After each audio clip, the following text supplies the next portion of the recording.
Wala po bang pagbabago dito sa mundo? Nakakapagod po ba minsan yung feeling natin, lalo na siguro si Manong Ted na paulit-ulit na lang sa buong career niya sa radyo, TV, lahat. Paulit-ulit na rin nire-report niya, di ba? And even tayo sa buhay, hindi lang naman po yan sa corruption sa gobyerno. Parang yung buhay, gising, trabaho, traffic, bills, di ba? Check na social media, konting asenso. Pero parang paulit-ulit lang yung buhay. Parang may nahabol ka na hindi mo mamalaman kung ano. At kung minsan po, sa dami ng ginagawa natin, napapatanong tayo, para saan ba talaga lahat na to? At ito po yung hard truth sa pinakamatalinong tao na nabuhay sa balat ng lupa, si King Solomon. Sabi niya sa Ecclesiastes, what has been will be again. Ibig sabihin, kung ano yung nangyari before, mangyayari din. Sabi niya, ang conclusion niya, there is nothing new under the sun. Alam niyo po, from Genesis hanggang ngayon, panahon ngayon, ilang libong taon, pare-pareho lang hinahabol ng tao. Pera, kapangyarihan, posisyon, kasikatan, control. Ang sabi po ng verse na to, pare-pareho lang daw po tayo ng hinahabol, yung cravings. Si Cain, ang anak ni Eva at Adan, gusto niya na recognition, pinatay si Abel. Okay, sounds familiar ba? May mga politiko ba para ma-retain ang posisyon, pumapatay pag-eleksyon? Si Pharaoh, inabuso yung kapangyarihan para hindi siya mawala sa pwesto. Inalipin tong mga Israelita. Si Nebuchadnezzar, pinatay ang libo-libo para magpatayo lang ng empire niya, na Babylonian Empire. Si Hitler po, nung panahon po sa Germany, gustong gawing superior race. Genocide na naging resulta. Pag tinignan nyo, wala akong bago. Kaya report tayo ng report, yung power grab sa gobyerno, cancel culture sa internet, pare-pareho lang yan. Wala po. Tatanda tayo, again, hindi ako nagiging sound cynical, pero ano ba talaga pag-asa natin na magbago?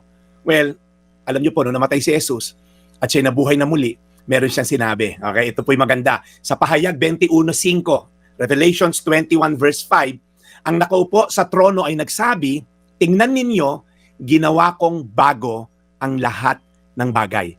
Sabi ni Jesus, behold, I have made everything new. That's why Jesus is speaking. Siya lang po may power, hindi lang baguhin ang sistema, kundi baguhin ang puso ng tao.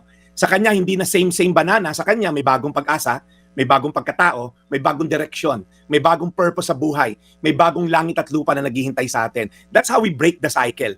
Si Jesus lang po ang pag-asa natin. Mga kapatid, hindi ka pinanganak para paulit-ulit lang ang kwento ng buhay mo. Eat, okay, sleep, and then work, and then die. Ecclesiastes tells us, walang bago sa ilalim ng araw. Sa Revelation, ang pinakahuling libro ng Biblia, may bago sa ilalim ng trono. Ang tanong lang, sino ba nakaupo sa trono ng buhay mo? Kaya may mayor tayo na isang kaibigan namin, si Mayor Vico. Again, pagka po may takot sa Diyos, may pag-asa tayo. Okay? Hindi ko pinopromote kung sino man, pero kita naman sa kanyang mga report. Okay? Because if Jesus kasama mo sa puso mo, you're gonna be renewed. You're gonna be a new creation. The old is gone, the new has come. Pahayag 21:5, ang nakaupo sa trono ay nagsabi, tingnan ninyo, ginawa kong bago ang lahat ng bagay. Tayo manalangin, Panginoon.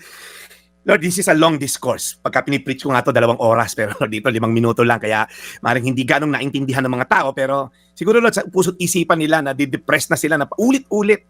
Kaya nga kahit na ibigay sa LGU itong mga sa DPWD project, Lord, ano rin to, Lord? Ganun pa rin, same Lord, mangyayari dahil nakaka-rindi rin, Lord, dahil parang walang napaparusahan dito sa Pilipinas na matataas na tao. But nevertheless, Lord, ikaw ang just, ikaw ang Diyos, Lord God, na righteousness and justice ang pundasyon ng trono mo.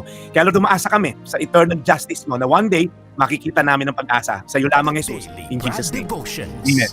Today's Reflection with Pastor Jeff Eliscopides.